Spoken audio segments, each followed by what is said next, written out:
பகவான் ஸ்ரீராமகிருஷ்ணரின் அமுத மொழிகள். திங்கள் ஜூன் 25, 1883.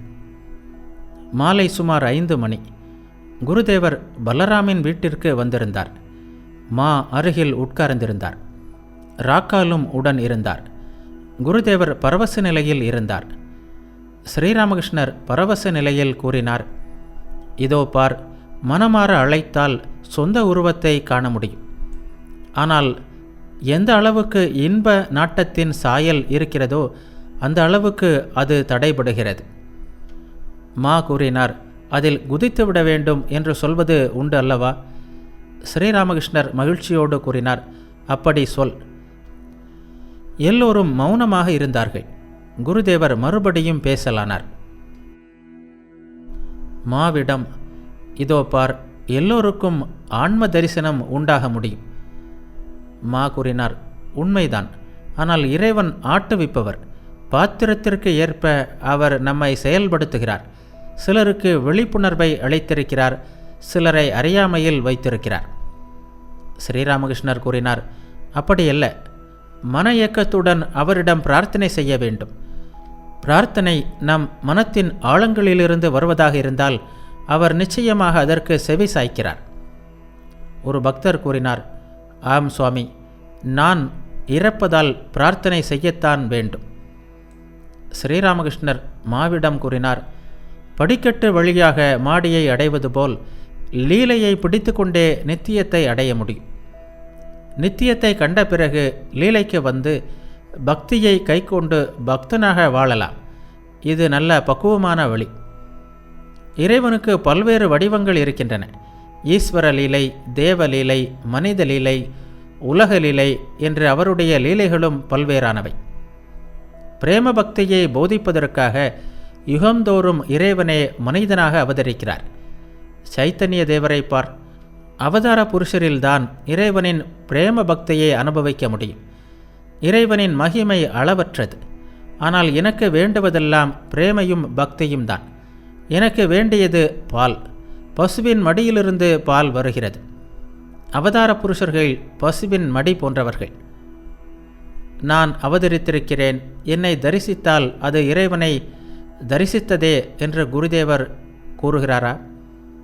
சைத்தன்ய தேவரை பற்றி பேசி தம்மையே குறிப்பால் உணர்த்துகிறாரா என்று மா தனக்குள் நினைத்து கொண்டார். ஜூன் 1883. வெப்பம் மிகுந்த ஒரு மாலை பொழுது. இருட்ட இன்னும் சிறிது நேரம் இருந்தது. குருதேவர் தட்சிணேஸ்வரத்தில் சிவாலயங்களின் படிக்கட்டில் உட்கார்ந்திருந்தார். மா ஐஸ் கட்டி முதலியவை கொண்டு வந்திருந்தார். குருதேவரை வணங்கிவிட்டு அவருடைய திருவடிகளின் அருகில் படிக்கட்டில் உட்கார்ந்தார். ஸ்ரீராமகிருஷ்ணர் மாவிடம் கூறினார், மணிமல்லிக்கினுடைய பேத்தியின் கணவன் வந்திருந்தான். அவன் ஏதோ ஒரு புத்தகம் படித்தானாம். அதில் இறைவன் அப்படி ஒன்றும் பெரிய ஞானி என்றோ எல்லாம் அறிந்தவர் என்றோ தோன்றவில்லை. அப்படி இருந்திருந்தால் ஏன் இவ்வளவு துன்பங்கள் இருக்கின்றன? மரணம் வரவே செய்கிறது. ஒரே அடியாக கொன்றுவிடலாமே. அதை விட்டுவிட்டு சிறிது சிறிதாக வேதனைக்கு உள்ளாக்கி ஏன் கொள்ள வேண்டும்?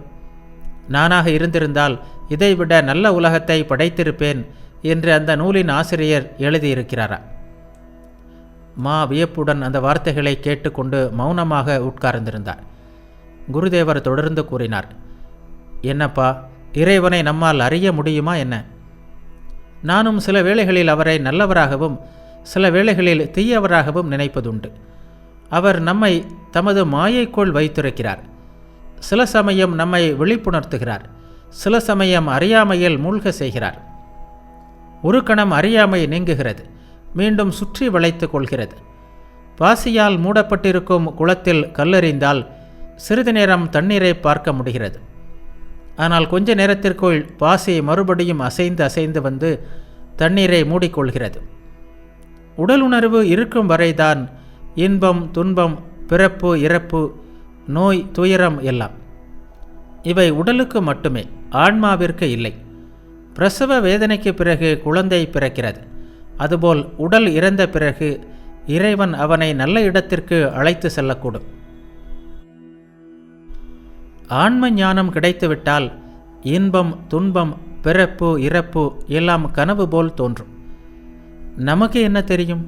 ஒரு படி பாத்திரத்தில் 10 படி பாலை வைக்க முடியுமா? உப்பு பொம்மை கடலை அளக்க சென்றால் திரும்பி வந்து செய்தி தராது, அது கடலில் கரைந்துவிடும். மாலை வந்தது. கோவில்களில் தீபாதாரணை தொடங்கியது. குருதேவர் தமது அறையில் சிறிய கட்டிலில் அமர்ந்து தேவியை தியானம் செய்து கொண்டிருந்தார்.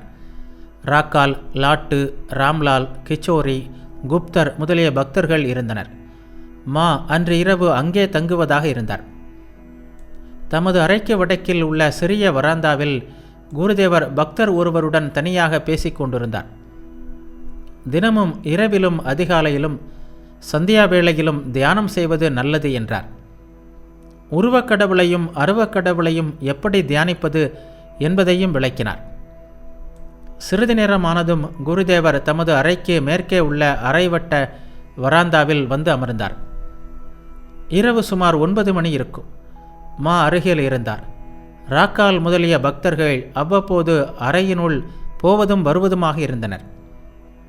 ஸ்ரீராமகிருஷ்ணர் மாவிடம், இதோ பார், இங்கு யாரெல்லாம் வருகிறார்களோ அவர்கள் எல்லோருடைய சந்தேகங்களும் தீர்ந்து போகின்றன. நீ என்ன சொல்கிறாய் என்று கேட்டார்.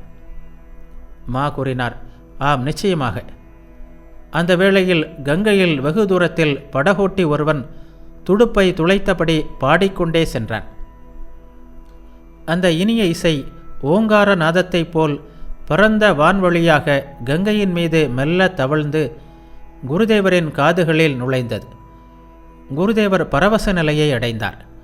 அவருக்கு மயிர் கூச்செறிந்தது. மாவின் கையை பிடித்து கொண்டு, பார் பார், எனக்கு மயிர் கூச்சறிகிறது, உடம்பில் கை வைத்து பார் என்றார். ஆனந்தத்தினால் மயிர் சிலிர்க்கும் குருதேவரின் உடலை தொட்டு பார்த்த மா திகைத்து நின்றார். ஆனந்த திருமேனி. எந்த இறைவன் ஊடும் பாவும் போல் விண்ணிலும் மண்ணிலும் நிறைந்திருப்பதாக உபநிடதம் பேசுகிறதோ அதே இறைவன் நாத வடிவில் குருதேவரின் திருமேனியை தீண்டிவிட்டாரா? இதுதான் சப்த பிரம்மமா? சிறிது நேரம் கழிந்தது. குருதேவர் மீண்டும் பேசத் தொடங்கினார். ஸ்ரீராமகிருஷ்ணர் கூறினார், இங்கு வருபவர்கள் எல்லாம் நல்ல இயல்பு படைத்தவர்கள். நீ என்ன சொல்கிறாய்? ஆம் சுவாமி என்றார் மா. அதர் நல்ல இயல்பு கொண்டவர் என்றார் ஸ்ரீராமகிருஷ்ணர். அதை சொல்லவும் வேண்டுமா என்றார் மா. கள்ளம் கபடமற்ற தன்மை வந்துவிட்டால் இறைவனை எளிதில் அடையலாம். நல்ல வழி, தீய வழி என்ற 2 வழிகள் உள்ளன. நல்ல வழியில் செல்ல வேண்டும் என்று ஸ்ரீராமகிருஷ்ணர் கூறினார்.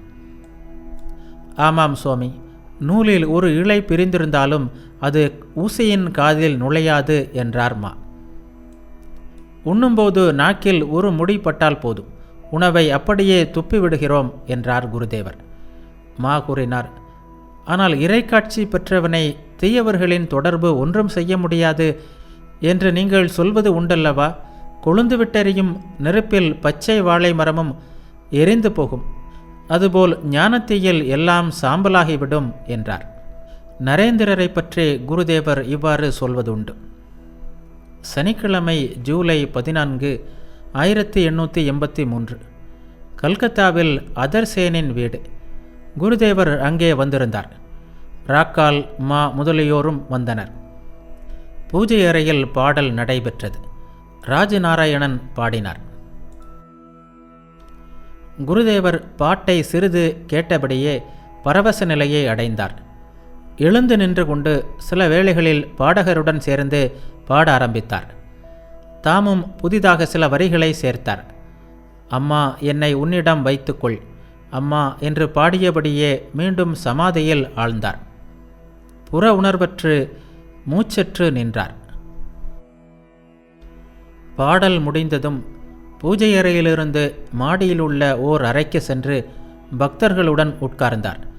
அப்போது இறைவனை குறித்த பலவிதமான பேச்சு எழுந்தது. சில பக்தர்கள் பல்கு நதியை போன்றவர்கள். அவர்களிடம் உள்ளே சாரம் இருக்கிறது, ஆனால் வெளியில் எதுவும் தெரிவதில்லை. இவ்வாறெல்லாம் பல கருத்துக்கள் பேசப்பட்டன. சனிக்கிழமை ஜூலை 21, 1883 மாலை சுமார் 4 மணி. ராக்கால் மற்றும் ஓரிரு பக்தர்களுடன் குருதேவர் தட்சிணேஸ்வரத்திலிருந்து வண்டியில் கல்கத்தாவிற்கு புறப்பட்டார். வண்டி காளி கோவில் வாசலை தாண்டிய போது எதிரே கையில் 4 மாம்பழங்களுடன் மா வந்து கொண்டிருப்பதை கண்டார். உடனே வண்டியை நிறுத்துமாறு கூறினார். மா வண்டி முகப்பில் தலை வைத்து குருதேவரை வணங்கினார். குருதேவர் முதலில் அதர்சேனின் வீட்டிற்கும் பிறகு எதுமல்லிக்கின் வீட்டிற்கும் கடைசியாக கேலேத் கோஷின் வீட்டிற்கும் செல்வதாக இருந்தார். ஸ்ரீராமகிருஷ்ணர் மாவை பார்த்து சிரித்தபடியே, நீயும் வாயேன், நாங்கள் அதர் வீட்டிற்கு போகிறோம் என்றார். அப்படியே என்று கூறி மா வண்டியில் ஏறி உட்கார்ந்தார். மா ஆங்கிலம் படித்தவர். அவருக்கு முற்பிறவி சம்ஸ்காரம் என்பதில் நம்பிக்கை கிடையாது. இருப்பினும் அதரிடம் நல்ல சம்ஸ்காரங்கள் உள்ளதால்தான் குருதேவரிடம் பக்தி கொண்டிருக்கிறார் என்பதை சில நாட்களுக்கு முன்பு குருதேவரிடமே ஒப்புக்கொண்டிருந்தார். வீட்டிற்கு சென்று ஆலோசித்து பார்த்தபோது சம்ஸ்கார விஷயத்தில் தனக்கு இன்னமும் முழு நம்பிக்கை உண்டாகவில்லை என்பதை அவர் கண்டார். அதை கூறவே மா இன்று தட்சிணேஸ்வரம் வந்தார். குருதேவர் பேசத் தொடங்கினார். ஸ்ரீராமகிருஷ்ணர் கேட்டார், நல்லது, அதரை பற்றி நீ என்ன நினைக்கிறாய்? சுவாமி, அவரிடம் ஆழ்ந்த பக்தி இருக்கிறது என்றார் மா. அதரும் உன்னை மிகவும் பாராட்டுகிறார் என்று ஸ்ரீராமகிருஷ்ணர் கூறினார். மா சிறிது நேரம் மௌனமாக இருந்தார். பிறகு முற்பிறவி சம்ஸ்காரங்களை பற்றிய பேச்சை ஆரம்பித்தார். எனக்கு முற்பிறவி சம்ஸ்காரம் இவற்றில் அவ்வளவாக நம்பிக்கை இல்லை. இது எனது பக்திக்கு தடையாக இருக்குமா என்று மா கேட்டார். ஸ்ரீராமகிருஷ்ணர் கூறினார், இறைவனது படைப்பில் எது வேண்டுமானாலும் நடக்கலாம் என்ற நம்பிக்கை இருந்தாலே போதும். நான் நினைப்பதுதான் உண்மை, மற்றவர்களுடைய கருத்துக்கள் பொய் என்ற எண்ணத்திற்கு உள்ளத்தில் இடம் கொடுக்காதே. பிறகு எல்லாவற்றையும் இறைவனே உனக்கு புரிய வைப்பார். இறைவனின் செயல்பாடுகளை மனிதனால் புரிந்து கொள்ள முடியுமா? அவரது மகிமை எல்லையற்றது. எனவேதான் நான் அதையெல்லாம் புரிந்து கொள்ள முயன்றதில்லை. அவரது படைப்பில் எதுவும் நடக்க முடியும் என்று கேள்விப்பட்டிருக்கிறேன். அதை மனதில் கொண்டு மற்ற எண்ணங்களை நீக்கிவிட்டு அவரையே நினைக்கிறேன். இன்று என்ன திதி என்று அனுமனை கேட்டார்கள். அதற்கு அவர், நாள், திதி, நட்சத்திரம் எதுவும் எனக்கு தெரியாது. நான் ராமர் ஒருவரையே நினைத்து கொண்டிருக்கிறேன் என்று பதில் கூறினார். இறைவனது செயல்கள் எதையாவது நம்மால் புரிந்து கொள்ள முடியுமா என்ன? அவர் நமக்கு அருகில்தான் இருக்கிறார், ஆனால் அறிந்து கொள்ள முடிவதில்லை. கிருஷ்ணர் இறைவனே என்பதை பலராமர் அறியவில்லை. மா கூறினார், உண்மைதான் சுவாமி, பீஷ்மரை பற்றியும் நீங்கள் கூறியிருக்கிறீர்கள். ஆமாம், என்ன சொன்னேன் சொல் பார்க்கலாம் என்றார் ஸ்ரீராமகிருஷ்ணர். மா கூறினார், அம்பு படுக்கையில் படுத்திருந்த பீஷ்மர் அழுதார். அதை கண்ட பாண்டவர்கள் ஸ்ரீகிருஷ்ணரிடம், இது என்ன ஆச்சரியம், நமது பிதாமகர் எவ்வளவு பெரிய ஞானி, இருந்தும் மரணத்தை நினைத்து அழுகிறாரே என்றார்கள். அவர் ஏன் அழுகிறார் என்று அவரையே கேளுங்கள் என்றார் கிருஷ்ணர். மற்றவர்கள் பீஷ்மரிடம் இது பற்றி கேட்டபோது பீஷ்மர் கூறினார், இறைவனுடைய செயல்கள் எதையும் புரிந்து கொள்ள முடியவில்லையே என்று அழுகிறேன். ஓ கிருஷ்ணா, நீ பாண்டவர்களுடன் எப்போதும் இருக்கிறாய். இவர்களை ஒவ்வொரு ஆபத்திலிருந்தும் காப்பாற்றுகிறாய். இருந்தாலும் இவர்களுடைய துன்பத்திற்கு முடிவே இல்லையே, அதை எண்ணித்தான் அழுகிறேன் என்றார். ஸ்ரீராமகிருஷ்ணர் கூறினார், பகவான் தமது மாயையால் எல்லாவற்றையும் மூடி வைத்திருக்கிறார். நாம் இதையும் அறிந்து கொள்ள அவர் விடுவதில்லை. காமினி காஞ்சனம்தான் மாயை.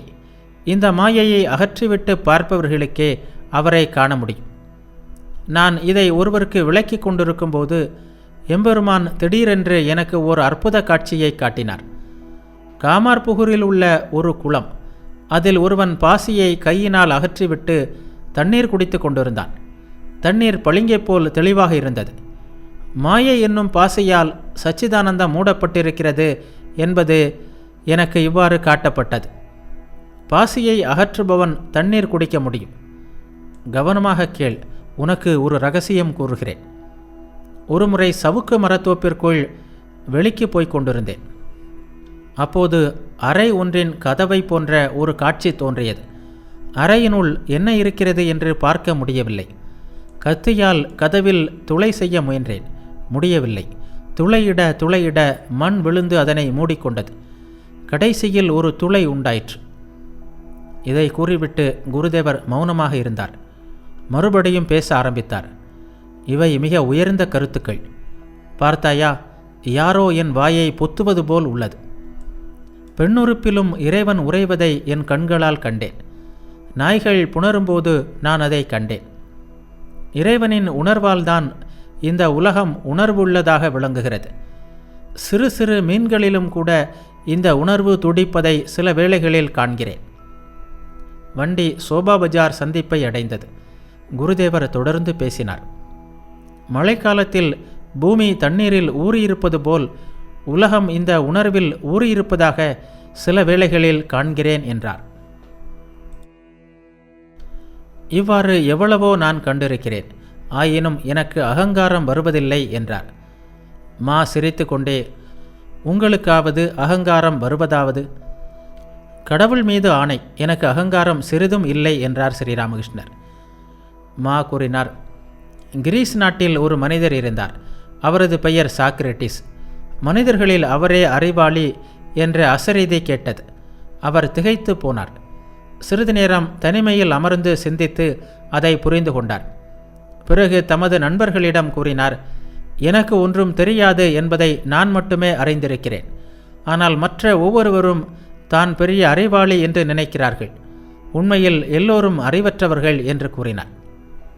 ஸ்ரீராமகிருஷ்ணர் கூறினார், இங்கே இவ்வளவு பேர் வரும் அளவிற்கு எனக்கு என்ன தெரியும் என்று நான் சில வேளைகளை நினைப்பதுண்டு. வைஷ்ணவ சரண் பெரிய பண்டிதர். அவர் என்னிடம், நீங்கள் கூறுகின்றவை எல்லாம் சாஸ்திரத்தில் உள்ளன. இருந்தும் உங்களிடம் ஏன் வருகிறேன் தெரியுமா? அவற்றை உங்கள் வாயால் கேட்பதற்காகத்தான் என்று கூறுவார். மா கூறினார், உங்கள் வார்த்தைகள் எல்லாம் சாஸ்திரத்துடன் பொருந்திருக்கின்றன. அன்று பானிகாட்டியில் நவத்வீப் கோஸ்வாமியும் இதைத்தான் சொன்னார். கீதா கீதா என்று திரும்ப திரும்ப கூறினால் தியாகி தியாகி என்று வருகிறது என்று நீங்கள் சொன்னீர்கள். ஆனால் உண்மையில் தாகி என்று தான் வரும். ஆனால் தாகி என்றாலும் தியாகி என்றாலும் ஒரே பொருள்தான். தக் என்ற மூலச்சொல்லிலிருந்து தான் தாகி என்ற வார்த்தையும் வருகிறது என்று கோஸ்வாமி கூறினார். ஸ்ரீராமகிருஷ்ணர் கூறினார், பண்டிதரையோ துறவியையோ அல்லது வேறு யாரையுமோ என்னுடன் ஒப்பிட முடியுமா? மா கூறினார், உங்களை இறைவன் தமது கைகளாலேயே உருவாக்கி இருக்கிறார். மற்றவர்களை எந்திரத்தின் மூலம் படைத்திருக்கிறார். ஸ்ரீராமகிருஷ்ணர் சிரித்தவாறு ராம்லால் முதலியவர்களிடம், இவன் என்ன சொல்கிறான் கேட்டீர்களா? குருதேவர் சிறிது நேரம் சிரித்தார். கடைசியில், இறைவன் மீது ஆணை, என்னிடம் சிறிது கூட அகங்காரம் கிடையாது என்றார். மா கூறினார், அறிவினால் ஒரு நன்மை கிடைக்கிறது. அதாவது எனக்கு ஒன்றும் தெரியாது, நான் ஒன்றுமில்லை என்பதை அது உணர செய்கிறது. ஸ்ரீராமகிருஷ்ணர் கூறினார், சரி, மிகச் சரி. நான் ஒன்றுமில்லை, நான் ஒன்றுமில்லை. நல்லது. ஆங்கில வானியலில் உனக்கு நம்பிக்கை உண்டா? மா கூறினார், அவர்களுடைய நியதிகளின் உதவியுடன் புதியவற்றை கண்டுபிடிக்கலாம். யுரேனஸ் என்ற கிரகத்தின் தாறுமாறான போக்கைக் கண்டு தொலைநோக்கி வழியாக ஆராய்ந்தபோது நெப்டியூன் என்ற புதிய கிரகத்தை கண்டுபிடித்தனர். மேலும் கிரகத்தை பற்றியும் முன்கூட்டியே அறிய முடிகிறது.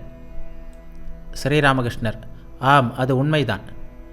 வண்டி அதரின் வீட்டை நெருங்கிக் கொண்டிருந்தது. குருதேவர் மாவிடம், எப்போதும் உண்மையில் நிலைத்து நில், அப்போது இறை அனுபூதி நிச்சயம் என்று கூறினார். மா கூறினார், எம்பெருமானே, நான் உன்னை விரும்புகிறேன். உலகை மயக்கும் உன் மாயையில் என்னை மூழ்கடிக்காதே. நான் உன்னை விரும்புகிறேன் என்று பிரார்த்திக்குமாறு நீங்கள் நவத்வீப் கோஸ்வாமியிடம் சொன்னீர்கள். ஆமாம், மனத்தின் ஆழத்திலிருந்து இதை சொல்ல வேண்டும் என்றார் குருதேவர். குருதேவர் அதர்சேனின் வீட்டை அடைந்தார். ராம்லால், மா, அதர் மற்றும் ஓரிரு பக்தர்களுடன் அதரின் விருந்தினர் அறையில் சென்று உட்கார்ந்தார். அந்த பகுதியை சேர்ந்த சிலரும் குருதேவரை காண வந்திருந்தனர். ராக்காலின் தந்தை கல்கத்தாவில் வசித்து வந்ததால் ராக்கால் அங்கே தங்கியிருந்தார். ஸ்ரீராமகிருஷ்ணர் அதரிடம், என்ன ராக்காலுக்கு செய்தி அனுப்பவில்லையா? அனுப்பியாகிவிட்டது என்றார் அதர். குருதேவர் ராக்காலை காண மிகுந்த ஆவல் கொண்டிருப்பதை கண்ட அதர் தன் வண்டியில் ஒருவரை அனுப்பி ராக்காலை அழைத்து வர சொன்னார். அதர் குருதேவரின் அருகில் உட்கார்ந்து கொண்டார். குருதேவரை காண அதர் மிகவும் ஏக்கம் கொண்டவராக விளங்கினார். குருதேவர் வரப்போவது அவருக்கு சரியாக தெரியாது. அதனால் எந்தவித முன்னேற்பாடும் செய்யவில்லை. இறைவனின் திருவுள்ளத்தால் தான் குருதேவர் அங்கு வந்தார். அதர் கூறினார், நீங்கள் இங்கு வந்து அதிக நாட்கள் ஆகிவிட்டன. இன்று நீங்கள் வர வேண்டுமென்று வேண்டிக் கொண்டேன், கண்ணீர் வடித்தேன். ஸ்ரீராமகிருஷ்ணர் மகிழ்ந்தவராக புன்னகையுடன், என்னப்பா சொல்கிறாய் என்றார்.